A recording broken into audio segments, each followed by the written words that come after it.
What's up, guys? Welcome back to Skull Nation. Today we're going to go over more OTA news before we get into the final week of practice, so let's get it going. To start off, there was free agent drama brewing even this late in the offseason. Michael Kendricks, brother of Eric Kendricks, was reportedly visiting the Vikings early last week. However, he ended up signing a one-year, $3.5 million deal with the Cleveland Browns. So we didn't sign him. Why? Well, the answer is pretty simple. I personally think that Michael Kendricks did not want to stay in a system where when the nickel packages come in, he goes to the sideline. Personally, I think he's a better fit in Zimmer's system because, one, he's a good run stopper, and two, he's a good pass defender. Something, the latter part of that, Anthony Barr is not. I was personally hoping they would sign Kendricks so that way even on nickel packages, the Kendricks brothers would be the linebackers and Anthony Barr would move to more of a defensive end, kind of outside rusher type role, which I think he's a lot more suitable to.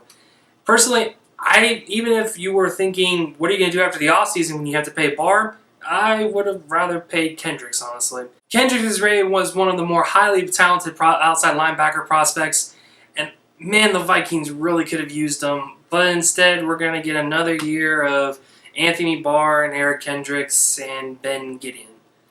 Now I know there are some people saying, why do you have such an issue with Anthony Barr? Again, I think that the talent is there. I'm just not sold on what's up here and what's in here. He doesn't seem to give you that 100% effort that a guy like a Harrison Smith or even Eric Kendricks gives, and it just frustrates me. It really does. I personally don't want to give Barr the $10+ million he's due after this contract season, but that's just my opinion. In other news, one of the biggest battles going on during OTAs is the offensive line. Now, we all know that we're going to do a lot of reshuffling this year, and so far they've done a lot of combinations with the offensive line through these first couple weeks. From Reef, Isadora, Easton, because Elfline is hurt, obviously, Compton to Remmers, to Reef, Isadora, Easton, Remmers, and Hill. They are really trying to mix it up and to try to find that great combination of linemen.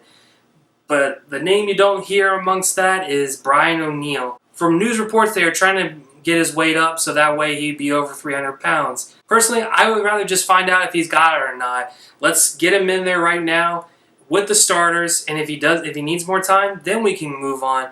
But if you don't know if he's a great combination with these guys, you don't know. Anyways, that's my take from that. Let me know what you think in those comments. Last but not least, the unexpected battle that was going to happen this offseason was the kicker battle between Daniel Carlson and Kai Forbath. Now, again, I've mentioned this in a previous video that it seemed like Carlson might be taking the lead. I think now, based on reports, the gap is getting bigger between him and Forbath, aka Carlson is destroying him.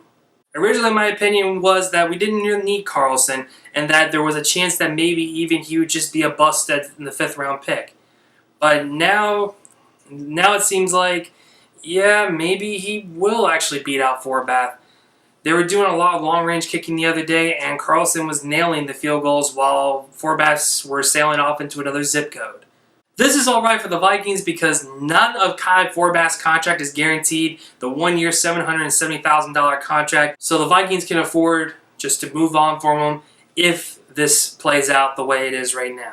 But that's all we got time for today, guys. If you want to chat with me, come find me on social media at SkullNationYT, links in the description.